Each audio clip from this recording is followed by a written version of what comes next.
ಒಮ್ಮೆ ಹೃದಯಾಘಾತ ಆದ್ರೆ ಚಿಕಿತ್ಸೆ ಪಡೆದು ಹೆಚ್ಚಿನ ಕಾಳಜಿ ವಹಿಸಬೇಕು. ಆದ್ರೆ ಅನಾಹುತ ಆಗುವ ಮುಂಚೆಯೇ ಅದನ್ನ ತಡೆಯೋದು ಹೆಚ್ಚು ಪರಿಣಾಮಕಾರಿ. ಹೀಗಾಗಿ ನಾವು ಮಕ್ಕಳ ಆರೋಗ್ಯದತ್ತ ಗಮನ ಹರಿಸಿ ಮಕ್ಕಳ ಬದುಕನ್ನ ದೀರ್ಘವಾಗಿಸೋಣ. ಆದ್ರೆ ಇದನ್ನ ನಮ್ಮ ಜನರು ಗಂಭೀರವಾಗಿ ಪರಿಗಣಿಸ್ತಾ ಇಲ್ಲ. ಇದು ನಮ್ಮ ಮನೆಯಲ್ಲಿ ನಡೆಯದ ಘಟನೆ, ಅದಕ್ಕಾಗಿ ಯಾಕೆ ತಲೆ ಕೆಡಿಸ್ಕೋಬೇಕು ಅಂತ. ನಿಮ್ಮಲ್ಲಿ ಆ ಯೋಚನೆ ಇದ್ರೆ ಈಗಲೇ ಅದನ್ನ ತೆಗೆದುಹಾಕಿ.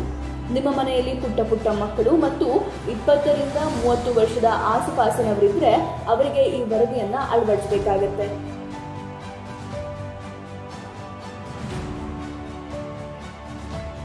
ಪೋಷಕರು ಬದಲಾಗುತ್ತಿರುವ ಜೀವನ ಶೈಲಿಗೆ ಅನುಗುಣವಾಗಿ ಬದಲಾಗುತ್ತಿರುವ ಆಹಾರ ಪದ್ಧತಿ ಹಾಗೆ ಮೊಬೈಲ್ ಬಳಕೆ ಇತ್ಯಾದಿಗಳು ಯಾವ ರೀತಿ ಮಕ್ಕಳ ಆರೋಗ್ಯದ ಮೇಲೆ ಪರಿಣಾಮ ಬೀರುತ್ತೆ ಅನ್ನೋದ್ರ ಕಡೆ ಗಮನ ಹರಿಸಬೇಕು ಅಂತ ವೈದ್ಯರು ಸಲಹೆ ನೀಡಿದ್ದಾರೆ.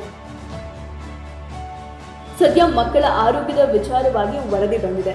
ಮಕ್ಕಳಲ್ಲಿ ಏನೆಲ್ಲ ಸಮಸ್ಯೆ ಆಗ್ತಾ ಇದೆ ಅನ್ನೋದು ಗೊತ್ತಾಗಿದೆ. ಬದಲಾವಣೆಗಾಗಿ ಏನ್ ಮಾಡಬೇಕು ಅಂತ ವೈದ್ಯರು ಸಲಹೆಯನ್ನ ಕೊಟ್ಟಿದ್ದಾರೆ. ಆ ಸಲಹೆಯನ್ನ ಗಮನ ಹರಿಸಿದ್ರೆ ಮಕ್ಕಳ ಆಹಾರದ ಬಗ್ಗೆ ಶಾಲೆಗಳು ಗಮನ ಕೊಡಬೇಕು. ದೈಹಿಕ ಕಾರ್ಯಕ್ರಮ, ಸಾಂಸ್ಕೃತಿಕ ಚಟುವಟಿಕೆಗೆ ಒತ್ತು ಕೊಡಬೇಕು. ಊಟದಲ್ಲಿ ಹಣ್ಣು, ತರಕಾರಿ, ಕಾಳುಗಳನ್ನ ಸೇರಿಸಿ. ಅನಾರೋಗ್ಯ ಕಂಡ ಕೂಡಲೇ ವೈದ್ಯರ ಸಲಹೆ ಪಡೆಯಿರಿ.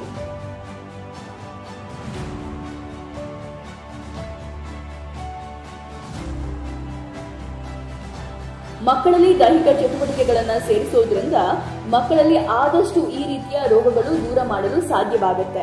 ಹಾಗೂ ಶಾಲೆಗಳಲ್ಲಿ ದೈಹಿಕ ಚಟುವಟಿಕೆ ಕುರಿತು ದಿನನಿತ್ಯದ ಚಟುವಟಿಕೆಯನ್ನ ಸೇರಿಸೋದ್ರಿಂದ ಮಕ್ಕಳಿಗೆ ಸಹಾಯ ಆಗುತ್ತೆ. ಪೋಷಕರೇ, ಮಕ್ಕಳ ಉತ್ತಮ ಆರೋಗ್ಯವೇ ಭಾಗ್ಯ ಅನ್ನೋದು ನೆನಪಿರ್ಲಿ. ತಪ್ಪಿದರೆ ಅಪಾಯ ಕಟ್ಟಿಟ್ಟ ಬುದ್ಧಿ. ಇದೇ ಈ ಹೊತ್ತಿನ ವಿಶೇಷ. ನೋಡ್ತಾ ಇರಿ ಇನ್ಸೈಡ್ ರಶ್ ನ್ಯೂಸ್.